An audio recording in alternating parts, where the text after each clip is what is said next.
Hello, everybody. Welcome back to another episode of the Small Business Storytellers. If this is your first time here, my name is Seth Silvers, and today's going to be a special episode. The focus of this show is bringing you the best business stories that you've probably never heard. In my experience, the most relevant business stories are usually the ones of small businesses that are working hard to not just survive, but really to thrive in their communities. And that's not always Facebook. That's not always Tesla. Sometimes it's these smaller local community businesses. And so last week we interviewed Ali Abuzalam, who has a cannabis company and is a martial arts fighter, and hearing about how he built his brand to encourage people to be their best. We also interviewed Kelly Vaughn, who is leading one of the leading Shopify development agencies in the country. And today is going to be special because we are interviewing one of my good friends, actually, Dexter Sullivan. And I will not say too much. I'll let Dexter introduce himself.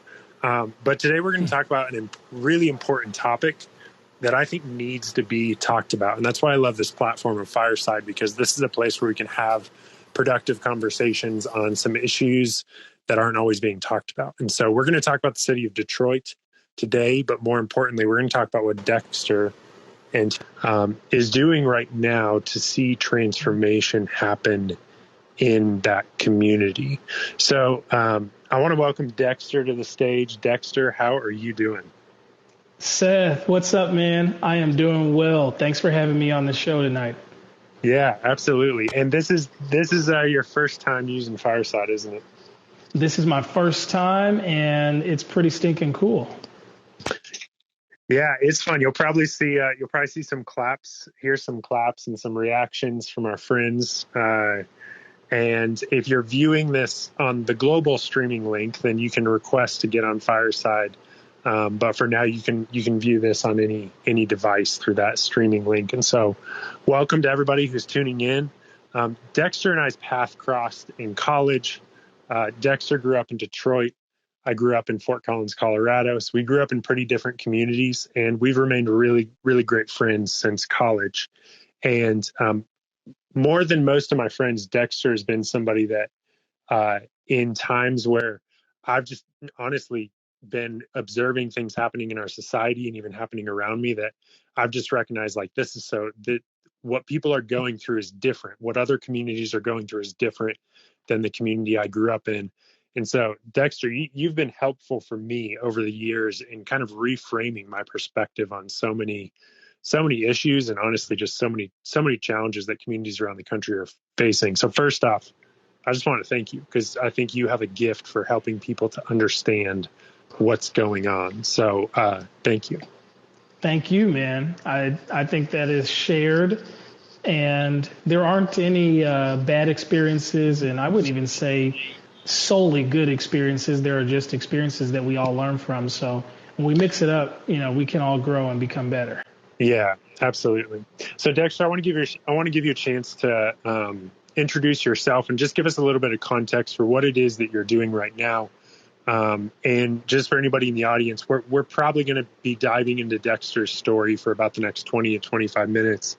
And then we're going to have the last half of this interview be all questions. So, and I think that you will have plenty of questions once you hear what Dexter's doing. So Dexter, give the audience some context for what it is that you're doing. You bet. So context, I grew up in the city of Detroit in the 90s. I'm a 90s kid. I was born in the tail end of 89, so the tail end of the 80s there. But growing up here, just a strong city. Detroit's history, of course, known for the big three, for the automotive industry. Motown. It's the city with the first freeway. Just a lot of interesting things happened here. And so it is also the home of the final stop on the Underground Railroad for slaves. So there was always been a strong African-American population in this region. When the Fugitive Slave Act was passed in 1850, and slaves all throughout the North were being confiscated as lost goods. Slaves were jumping across the river that's just 2 blocks from my front door, swimming over to Canada. escaping in that period. So a very rich history in Detroit from a diversity perspective, a race perspective, African American history perspective, and then just the human story. So there's a lot going on when you think about Detroit in terms of just the historical context that it plays in the country. Growing up in a place like this, I was just really blessed to be exposed to amazing culture, from just traditional American culture to African American culture, Jewish culture. We have a group of people here called Chaldeans that are Iraqi and Iranian. So just so many things that we learned culturally growing up that really created a really rich heritage and experience. And I moved away for college in 2007, where we met at Oral Roberts University, and were able to do some amazing things together back then. I then started a few businesses. They're out of college, nonprofits as well as for-profits. And still today, I now operate 4 entities, Dexter Sullivan Enterprises being the collective, and then we have Forerunner Consulting, where we help others do well by providing them with programmatic consulting. And then, of course, Dexter Sullivan Ministries, which is the arm that I usually speak from and travel. And then we also have the Man to Man Project, a educational mentoring initiative that was started in 2010. And most recently, the Black Legacy Advancement Coalition, which is an amazing organization and group of people that are advocating for life and legacy resources and education in African American communities. So hands are in those 4 different pots these days. Yeah. I love what I get to do. And today we're going to be talking about some of the community development work that is basically galvanizing support to deploy other entrepreneurs to really be able to thrive and to explore their craft further. Amazing. Over my years, I feel like there's a handful of people that I've met where, it's always interesting what they're doing, but if you could buy stock in a person, like if I could just invest in the future of Dexter, I know you're going to have so many things that you put your hands to that are successful. So I love all the things that you're doing. I'm just going to ask, just tell us what the Ground Up Initiative is. That's the main thing we're going to be diving into today. And then we'll kind of get into some of the history behind why that's important. But give us the overview of what is the Ground Up Initiative that you're working on?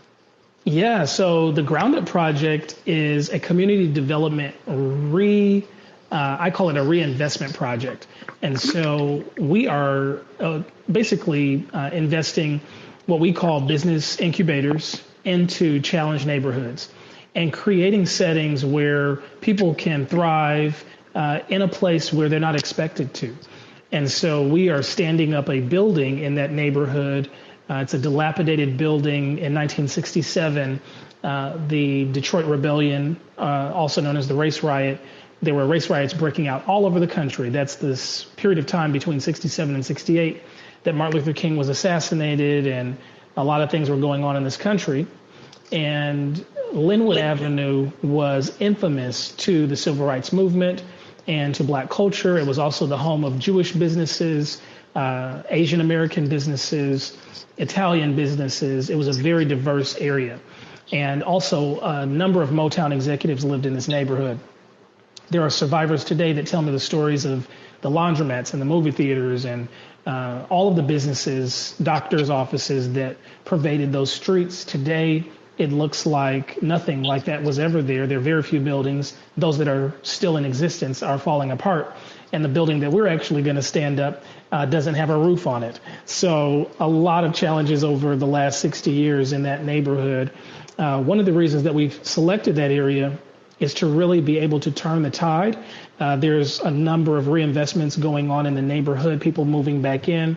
We want to be a part of that transformation and bringing and breathing new life into the area. The building will house a barber shop as well as a takeaway food restaurant. And these entities will then help us to train apprentices.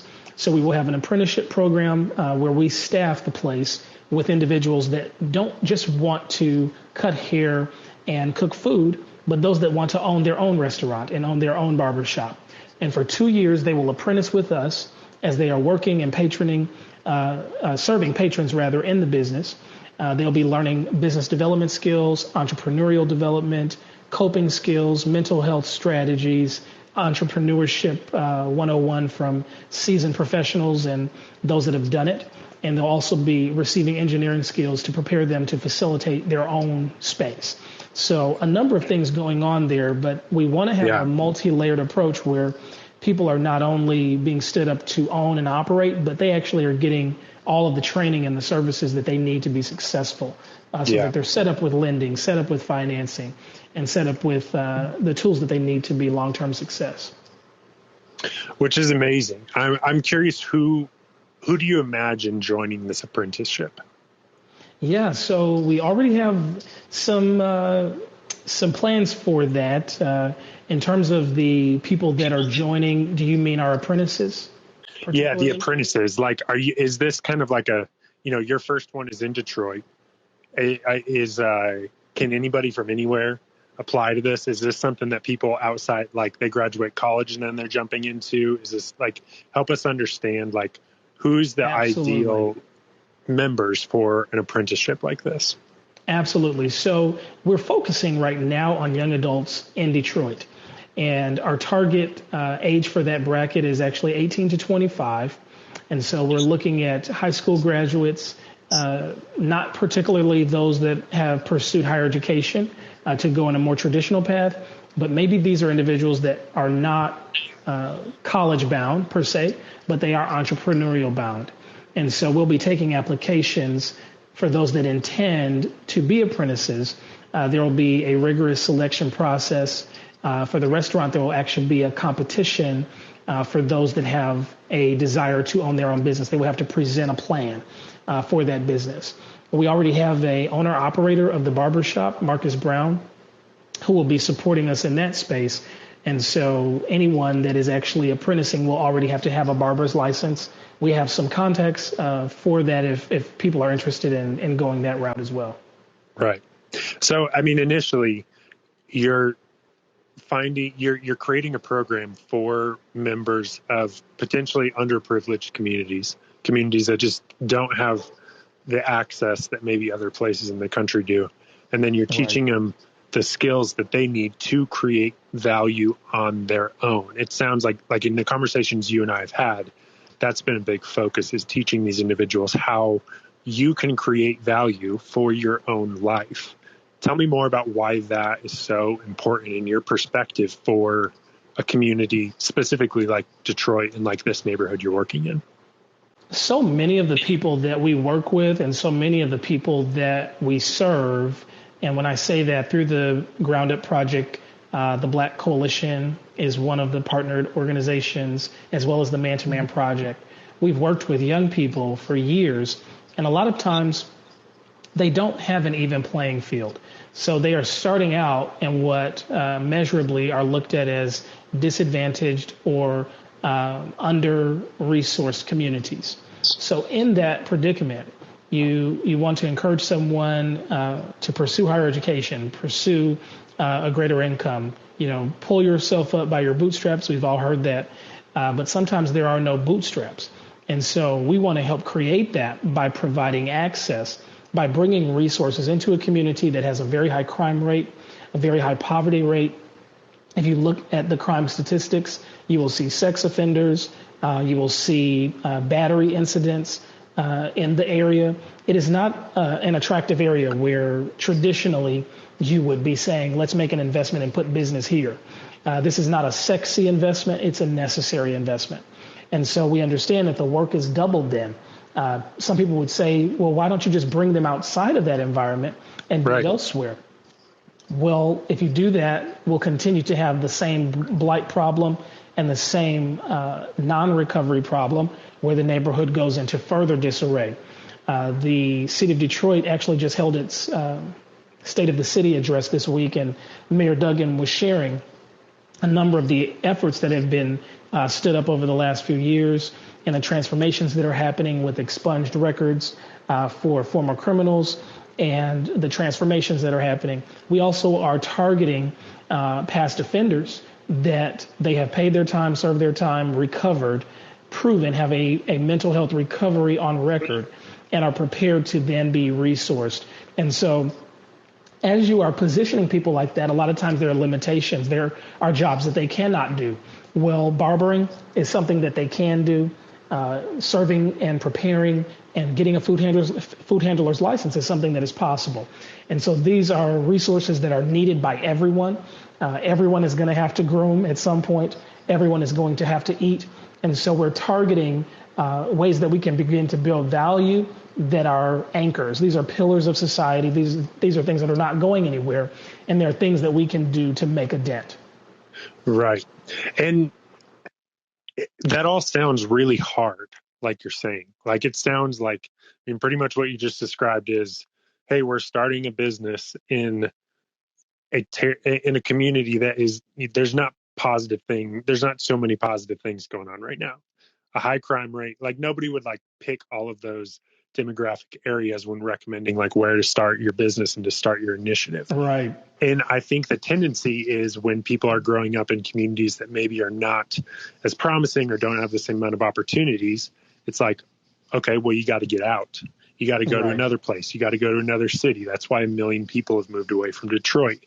But why are you doing it? Like, do you think that the solution to some of these communities is to stay within as opposed to trying to get those kids to leave that neighborhood and move to a neighborhood that's better?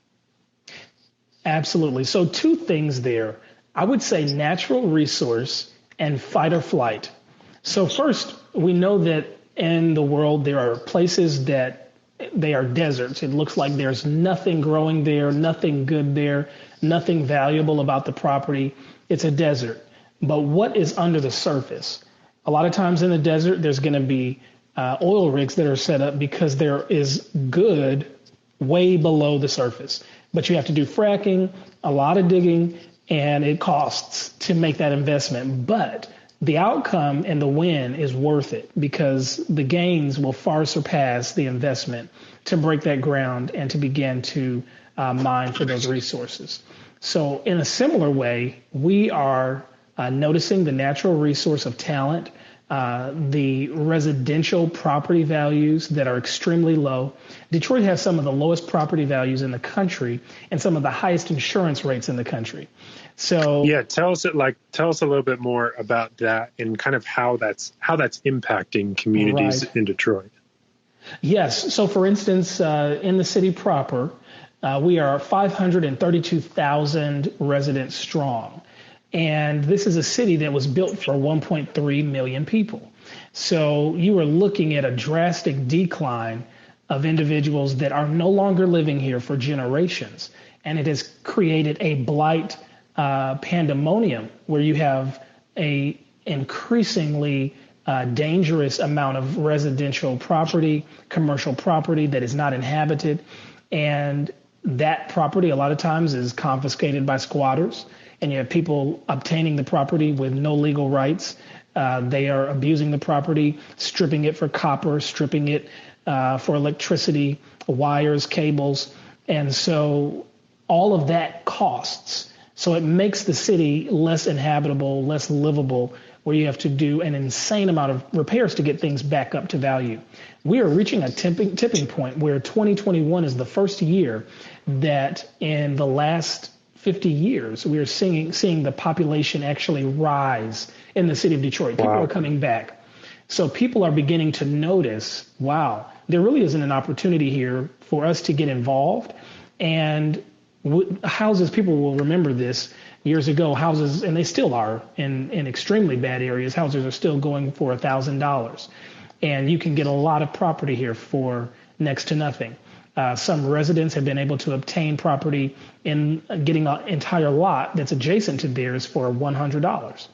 Wow. And the incentive there is if someone is maintaining the property, cutting the grass, over time, that saves the city money over that expense. But it's a very short-sighted decision because this property is going to continue to be worth more as the city recovers.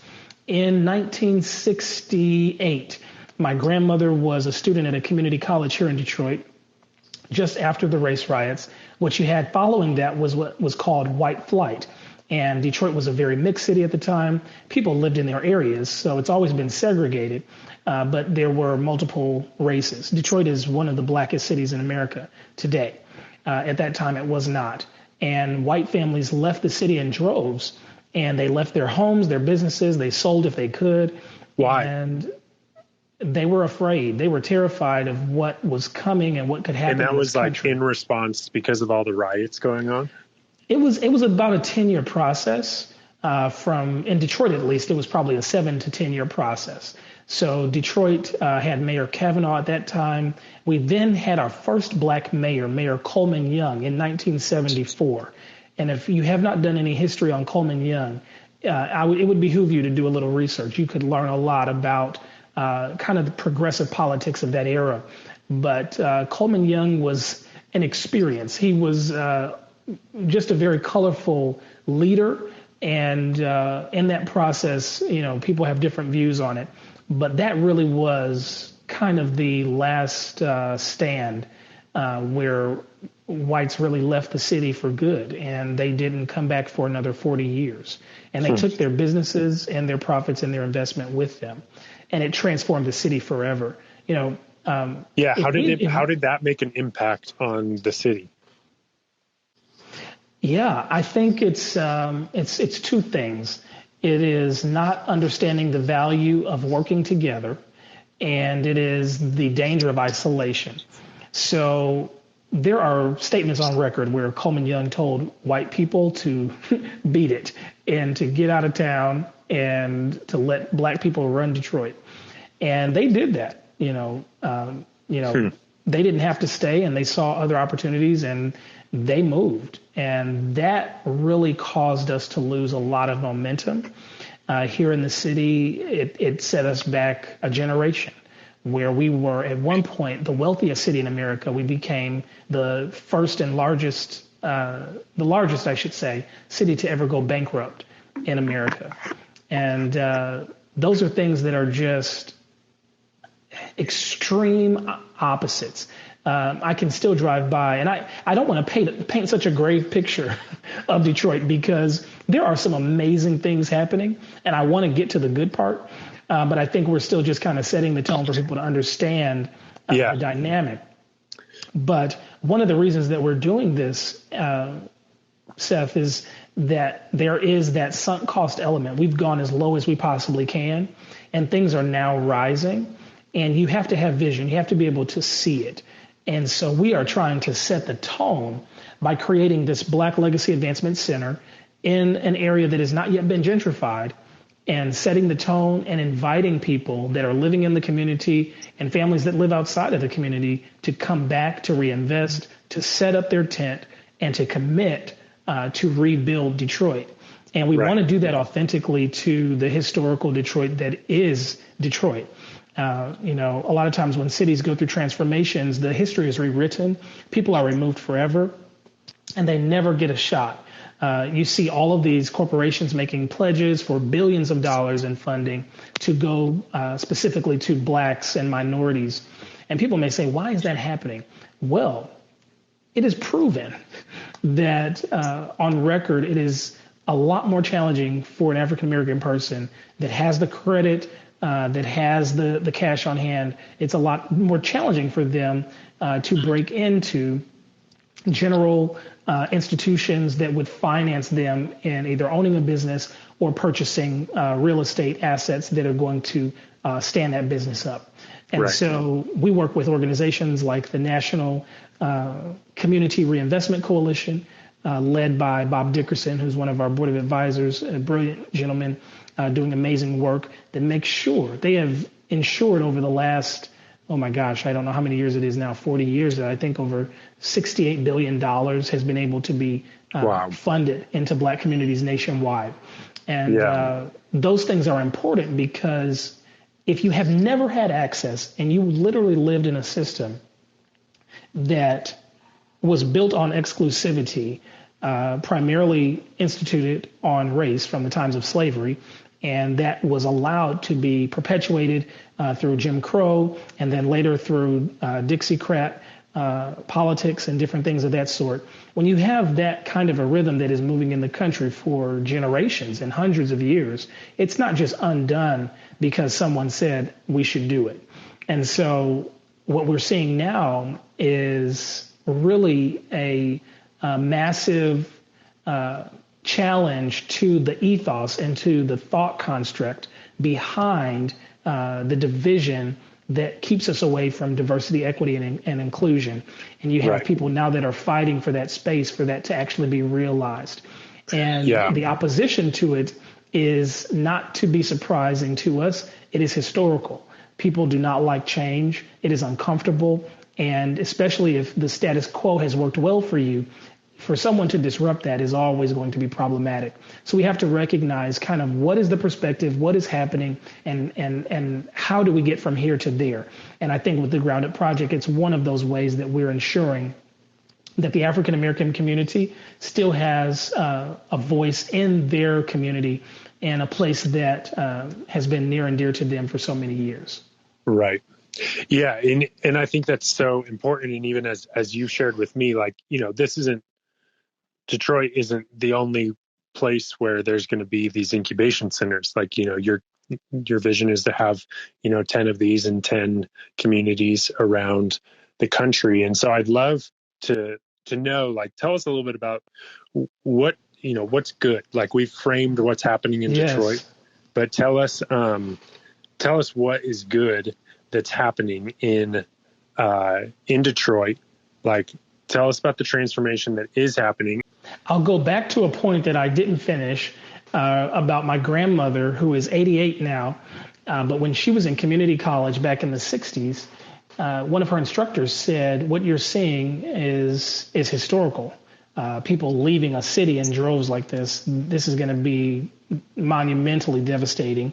But she said to her, in 50 years, there will be a return and this will shift. Because that educator had seen this happen before. And that is the thing. What is happening is a repeat of history. This has already happened. And like clockwork, 50 years later, after the race riots, you begin to see Detroit come back on the rise. And investors have come back.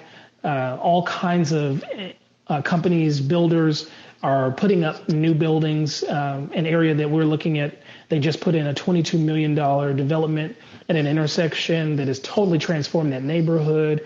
There are funds. One, I know the Herman Kiefer Development Fund has just pledged $150 million, about a mile and a half from where we are going to be.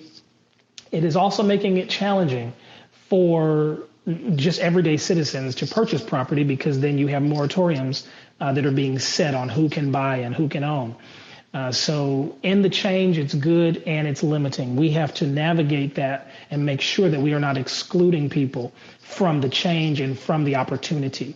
And that is what Blacks for so long have endured, is that, yes, an opportunity can be created, but then the people that you say you're creating it for can be redlined out of that opportunity. How do we ensure that that does not take place? And so the Ground Up Project is happening strategically. We've selected an area that is a strong potential area, but is not there yet. Okay, so there's still some space there. It's not sexy yet, but we know that we can get in there, make a difference, and begin to attract more investment into that community.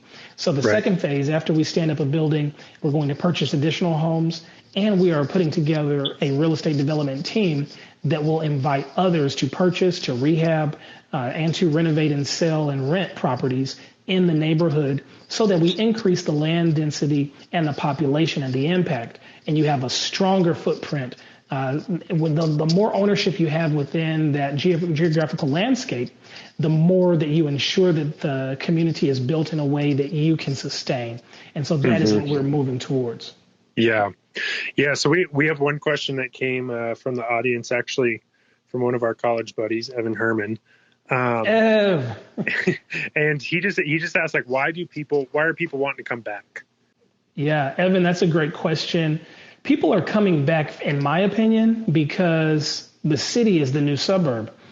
People are downsizing, age variance. People, depending on the age frame they're in, if they're younger, the city is attractive. If they're older, for some people, cities are becoming attractive to boomers and people that want to downsize and have a smaller life and a more convenient, walkable life.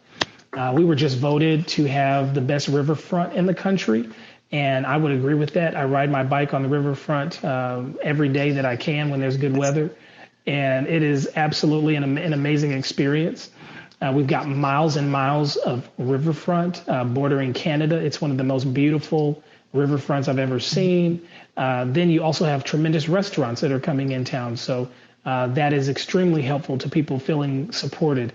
Grocery stores are being built. The first grocery store I've seen built in the city's downtown limits is happening just some blocks from where I live now by the former mayor, Dennis Archer's son, Dennis Archer Jr. He's putting up a grocery store here. And you may say, big deal, a grocery store. In Detroit, where even in Detroit neighborhoods in one of the largest cities in the country, the actual city had become a food desert where there was very limited grocery stores that were coming in town. We got a Whole Foods not too long ago, and it's doing well. Now we'll have this Meijer grocery store. Others will follow. The largest department store building, it's $1 billion project led by Dan Gilbert. The Hudson's building is going up. I mean, there is major investment. There's a 5-year plan for, I believe, somewhat in between $5 and $7 billion is being invested on the riverfront to stand up businesses and get tenants and renters in.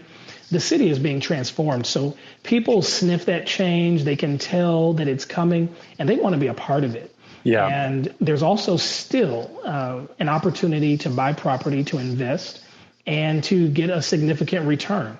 So it's a historical time. It's a time like we've never seen before, and it won't happen again, not like this. Yeah. And there's rumor that this is the last generation that has an opportunity to own real estate because of the appreciation values and the way that the markets are going to shift. It will be very difficult for people to buy homes in the years to come. So people are also wanting to bank in on that, where you can still buy lots that are vastly cheaper than lots that you would find, even 15 miles away from the city limits. They're going to be lower priced, but it is becoming more competitive, and prices are going up. Absolutely. Yeah. I mean, it's really interesting to see that, and also see just how many different ways the city is transforming. Evan is on stage. Evan's got one more question. Evan, what do you got? Well, I have a baby with me, so if he grunts, I'm sorry. But Dexter, I just want to say, hey, man, glad to see you, and wanted to say hi. And then also, man, just proud of you, and love all the stuff that you're doing, man, to help your community. Evan, thank you, brother. It's good to hear your voice, and I appreciate that. I sincerely do. Awesome. We also have Stephanie on stage. Stephanie, welcome to the stage. Welcome to the Small Business Storytellers.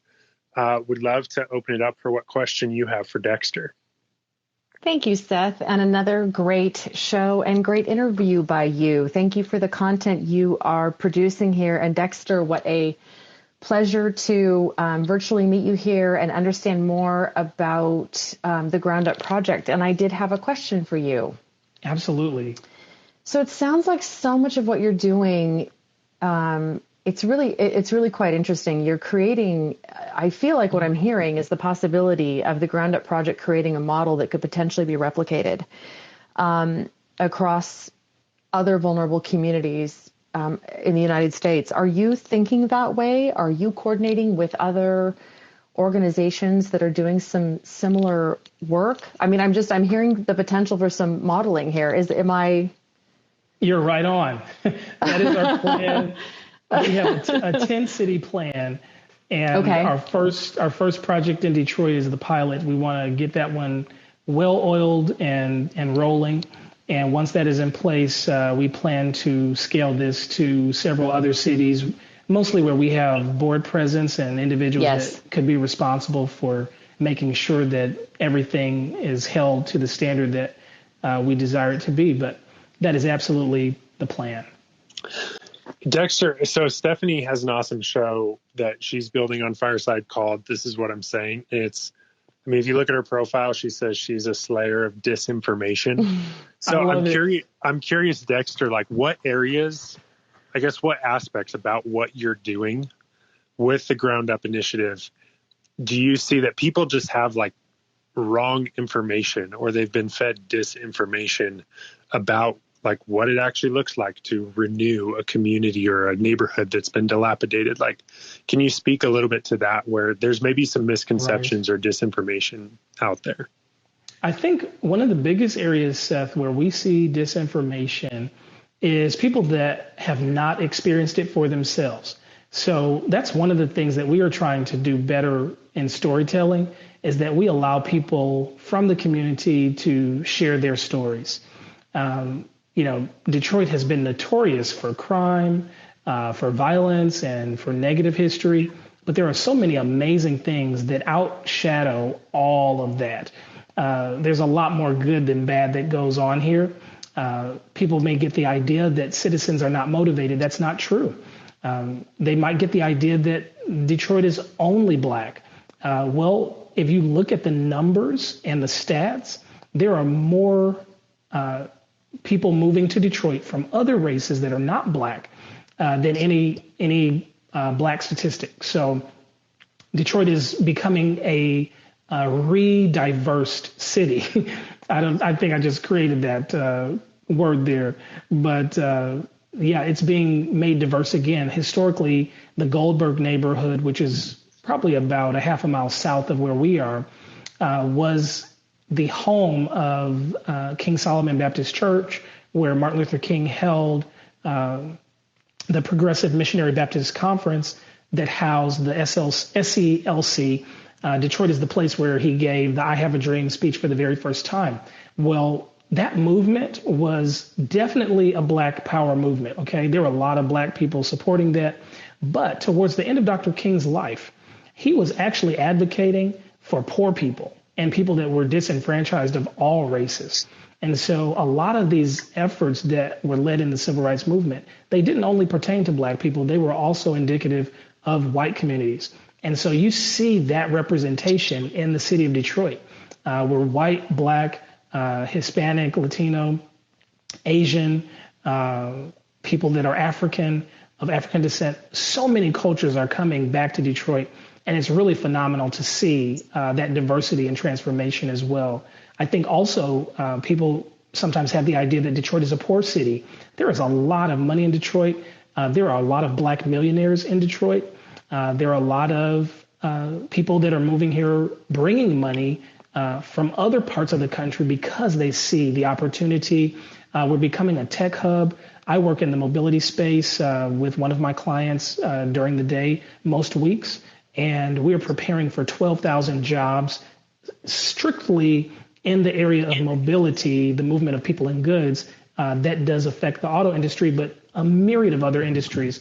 And we're preparing for Detroit to not only remain the center of the auto industry, but also to be a catalyst for the greater mobility industry. So there's so much happening.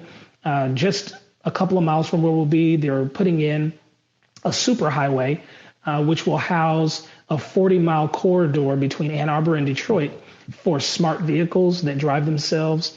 I mean, this is really turning into a tech hub and a tech center that the rest of the world is watching in a pretty incredible way. So there's a lot to be stood up in Detroit and a lot of opportunity. The more growth that we experience, the more cyclical benefiting businesses will have opportunity as well. Yeah. I mean, in many ways, like I remember a conversation you and I had months ago, and you said that, what we look at San Francisco or New York City as now is what Detroit was 50 years ago. And that blows my mind because, I mean, I'm 30, so I'm young, but for my whole lifetime, like Detroit has, kind of been a city that used to be. It's been like a city that, you read about in the history books of all the cars. So I think it sounds like it's kind of returning to its roots as one of the major cities of innovation. Yes. We just had somebody jump on stage. I want to welcome Kenyatta Berry. And Kenyatta said that her mom Kenyatta, you're from Detroit, right? Yes. Can you guys hear me? Yes, we can. Okay. So yeah, I'm a native Detroiter, and if you know anything about native Detroiters, you're very proud. And I am much older than you, Seth. So I remember Detroit back when it was thriving, even though I do live in LA right now. And my mother lives in the Dexter and Davison area, so not too far where, as I'm looking on the map, where you're going to set up the commercial building. And I've looked at the website, Dexter, as well. So my question to you, a couple of them, is have Detroit Homecoming? Yes, I'm very familiar with Detroit Homecoming. We were a part of that, not from the ground up perspective, but for the Michigan Mobility Institute that we're a part of. Okay. So I actually have, up until obviously due to COVID, have been going for the past couple of years. Wow. And I am part of I started a group of Detroiters in LA who are working, that are from LA folks that are from Detroit to kind of work together and have sort of a chapter of Detroit Homecoming here. Very similar to what we did or what they've done in San Francisco and I think as well in Seattle. One of the things that, for me is challenging as a Detroiter, as a native Detroiter is, and I would love to get your thoughts on this, that the diversity in downtown Detroit versus the neighborhoods, right? Which is the neighborhood that you're building in, the neighborhood where my mother lives. And in downtown Detroit doesn't look like it did when I was growing up, right? So it's just very different. And I also find that people in the neighborhoods are not necessarily as excited about going to downtown Detroit because they don't feel like there's something for them since they stayed when everyone was leaving. So I just wanted to get your thoughts on that. And then also, and I apologize, I did come in late, so I missed the beginning of it. I was actually just talking to my mom. Love it. Yeah, I would, because I'm going to ask her. I talk to her every day. So, of course, I'm going to tell her about it. And I'm sure she drives past it all the time. So I'll ask her about it as well tomorrow morning. But yeah, just let me get your thoughts on that and how you've been perceived within the neighborhood as well. Whew, Kenyatta, that is a loaded question, statement, synopsis. My dad actually grew up on Leslie, right there on Dexter and Davison. So I've still got family on that street, and we know that area very well. One of the things that drew me to the area was the history and just the resonance that we hold in that neighborhood, in that area. A lot of people don't know that, maybe people listening that don't know, Detroit's Black Bottom, which was actually named for the black soil, coming up from the river there in the area near Rivertown and north of there, 375 freeway was built over that area. And so blacks were removed from that area, 40s, 50s. They moved to the LaSalle Gardens area, to the Dexter, Davison, Linwood area. And that became almost like our new headquarters. And when Black Bottom was removed, that was a part of our history that was removed. It's almost like that has happened 2 or 3 times for us in Detroit. And it is concerning in the equity discussion that I grew up, as a boy here in the 90s, and, everything that ran Detroit was black. And you don't see that as much today. It's almost like we're grabbing for what is left. And I think that it's important that equity holders in that top 1% of the blacks in Detroit stay connected to the neighborhoods, because if we don't, we afford that narrative being given to someone else. And that is concerning. For us, we saw an opportunity to help stabilize a neighborhood that has still majority black tenants in homes that are occupied. Now, there are a lot of homes and just vacant land that is not occupied. Our vision is 1,000 families, 1,000 homes, where we begin to invite them back into the city to build in our neighborhood and to begin to rebuild community in that space, particularly between Linwood, Lawton, Wildermere, and Dexter. That's the target area that we'd like to see repopulated.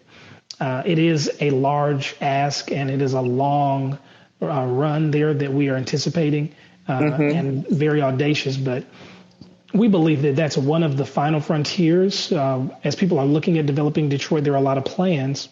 Yeah. But you can't plan it without the people. And that is an area, if I'm going to speak candidly, that is still dangerous to a lot of people. And they don't have a lot of interest in living there right now. But if we can get a concerted consensus of folks that say, hey, 10 of us, we're going to move in and we're going to buy a block. We're going to put in homes, whether we rent them or live there, we're going to maintain them. And if we continue to do that, we can begin to build our own security within the area. Then south of the boulevard, all the way to Grand River, really, there's nothing but opportunity. When you get to Trumbull and Wayne State area, there's a lot more going on. But prior to that, Ferry Park and all of that, there's nothing but land and opportunity. So we're wanting strategically to begin to bring people in that have a desire to see that population happen in neighborhoods. Traditionally, the property values are going to be higher the closer you are to downtown. Yeah. So that is one of the reasons that we're targeting those neighborhoods. What I don't want to happen is that beyond Davison, all the way to 8 Mile, I don't want us to allow those neighborhoods to go into complete disarray. And that is the thing that is very concerning to me, is the disparities in the neighborhoods. As we begin to get further into the city, you have pockets that are experiencing these booms, the Avenue of Fashion, Livernois and 7, and other areas, Kercheval and Van Dyke. These areas are thriving, but you have a lot of areas that are not and being forgotten.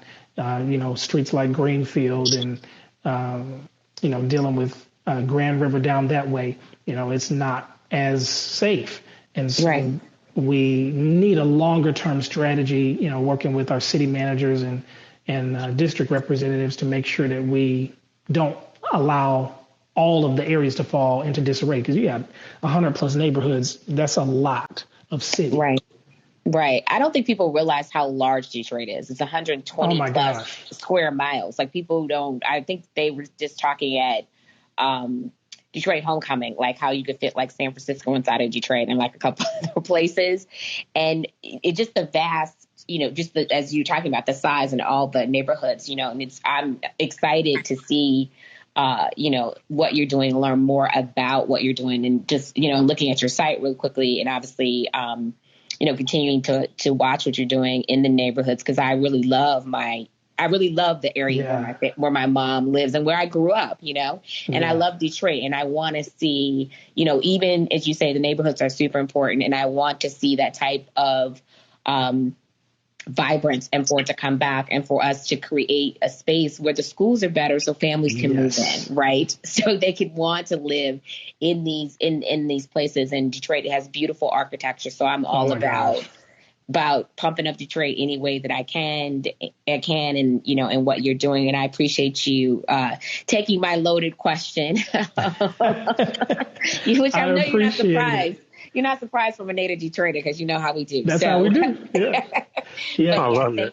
Thanks so much, Kenyatta. Thanks for jumping up, and I encourage you guys to connect offline too. It's amazing that you were able to make this connection. And if anyone else has a question, feel free to hit the plus sign in the Fireside app, and we can bring you up here to ask Dexter a question. I would love to ask about gentrification.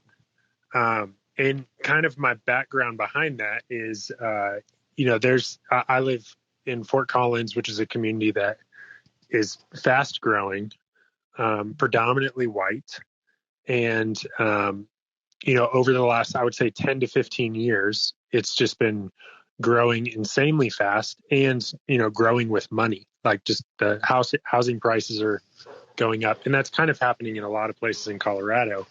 And my wife and I, the first house that we lived in was in a neighborhood where it was about 50% gentrified, like new, incredible, like $600,000 to $700,000 plus houses that were all modern style, or houses that had been there for, 40, 50 years. And the families, it was a multi-generation house.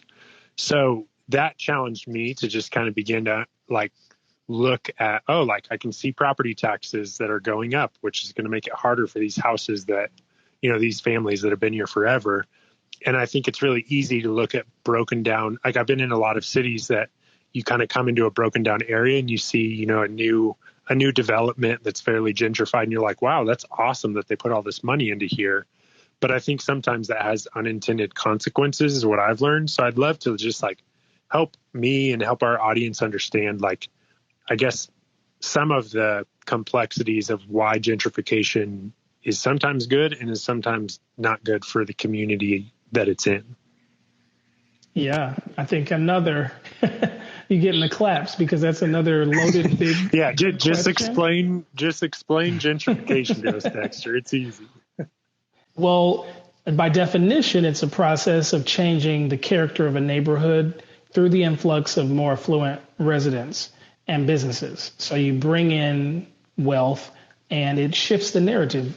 I think the question in between the lines that a lot of times is asked is whose money is it and who does that money intend to possess the neighborhood? And what does that mean for existing residents? Does that mean that the existing residents are pushed out? Or does it mean that we create opportunities for them to remain a part of the fixture of history to that neighborhood and its quality, et cetera? So I think that's something that we have to explore. In the city of Detroit, it's a very complex issue. And I speak from experience as family. We have family that goes back 70 years in Detroit. And the level of wealth creation from the residential investment is not equal. And so we have family that has owned homes in the city of Detroit that should be valued 2, 3, if not 4 times what they are valued based upon Detroit property values. That house could be moved 10 miles away, 12 miles away, and be valued double, if not 3 times that amount. And so those types of things are layered. And so we have to look at why is that happening. When we invest and gentrify a neighborhood, if there is crime that is being displaced, it's going somewhere. What I am concerned about in Detroit is that we are gentrifying areas and displacing crime, but it's not leaving our city, it's not leaving our state, it's going to other neighborhoods. And that is dangerous. It's dangerous because it defeats the dream of home ownership and equity and the hope of having a fair system for everyone that's involved. And again, I'm speaking from experience where I have had to sell a property in Detroit. Nobody put a gun to my head, but they almost did. We had an incident where someone attempted to break in. They ended up murdering our neighbors, and it just wasn't livable. It wasn't safe for us to continue there. And so we ended up moving out of that neighborhood, selling that home at a fraction of what the home should have sold for. But it didn't make sense to rent it. The other rental homes in the area were becoming drug homes, and it just would be hard to keep up with the home and to remain safe interacting with the property. So we made an executive decision to get out. We're not getting the same attention from Detroit's policing or its legal and political representation to make sure that those types of things are not happening. They don't have the time. They're focused on so many other things that are more pressing and hotter issues. And so neighborhoods are really left to the block clubs, to the associations, and to the people that ensure that this is going to be the case as to how we survive. And if you don't have the ability to stay there and make it happen, and if you don't have any kind of, the thing that has historically been interesting about Detroit is that there were covenants. I still have the document covenant on a home that we owned that was built in 1921, a historic 6,000 square foot home in Palmer Woods. And it said this home was never to be sold to a black person. That covenant was still on the books when we purchased that home. Of course, it was waived Wow. or whatever. But that was literally in black and white. And so there are some neighborhoods that still have covenants that protect, historic neighborhoods. But in a number of our neighborhoods, you don't have those covenants, and any and everything can move in, and it is not good.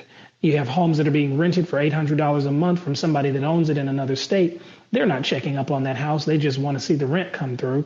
And if it comes through, there could be 6 people living in that house doing God knows what, and it's never evaluated. It's never checked. And those are the things that cause our Detroit properties and our values to stay low when in reality they should be higher. There just isn't enough maintenance on the neighborhood. Yeah, absolutely. And I think that, all of these issues that we're talking about, they can't possibly be understood and, talked about thoroughly enough in a 60-minute session. And so I encourage any of the listeners, I'm speaking in the mirror, and I encourage myself, just be willing to have these conversations, to ask people when you don't understand. I would love to kind of bring this to a close by just giving us an update on where the Ground Up Initiative is now and kind of what's next for you. And also, I guess, to tag on to that, what do you need? What resources, whether it's personnel or financial, what do you guys need in this next season? Absolutely.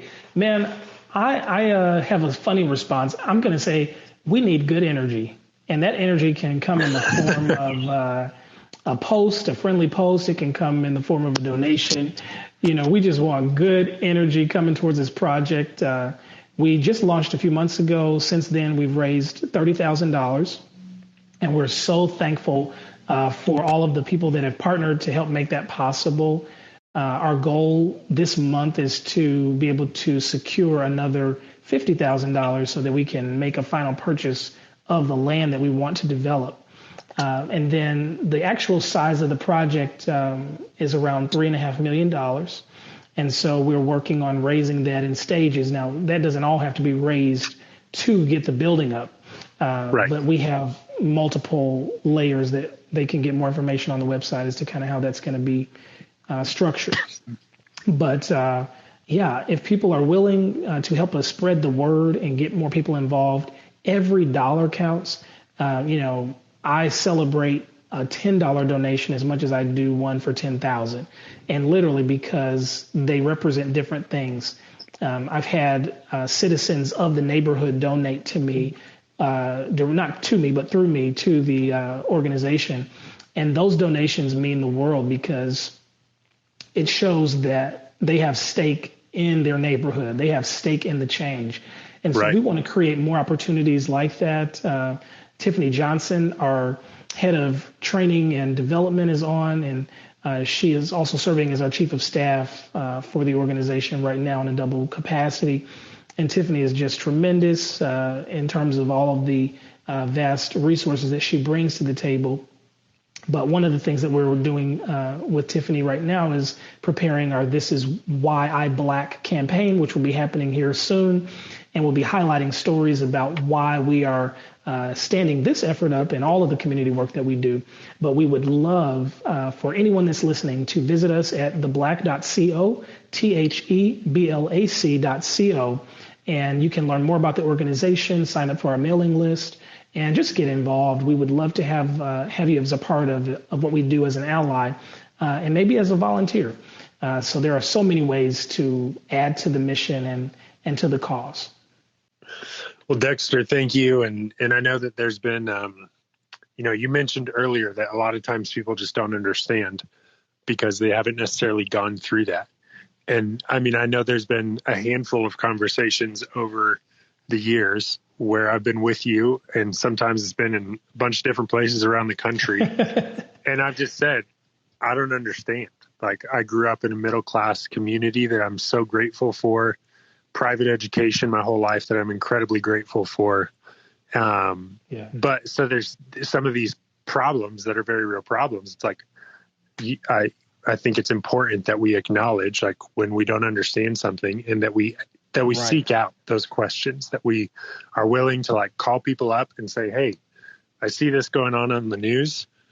I don't know, like help me understand. And so, but Yes. I think this is so great. And I encourage anybody that wants to get involved or that even just feels it on their heart to get involved. Go to the website. It's in the, if you're on Fireside, it's in the fortune cookie. If you're not, it's theblack.co. And stay in touch with Dexter. And hopefully we can have you back on the show one day to give us an update on how this is actually going. Because I think Absolutely. we want to tell stories on this show that are important, but we also want to tell stories of businesses that are needed. Sometimes it's fun when you talk to somebody and they created some product that happens to pop. But I think it's really neat when you talk to people and they're building businesses and they're building products and services and ways to serve communities where those things actually need to happen. So, Dexter, thank you so much for joining us. We appreciate you coming here today. Appreciate you, brother. Thank you.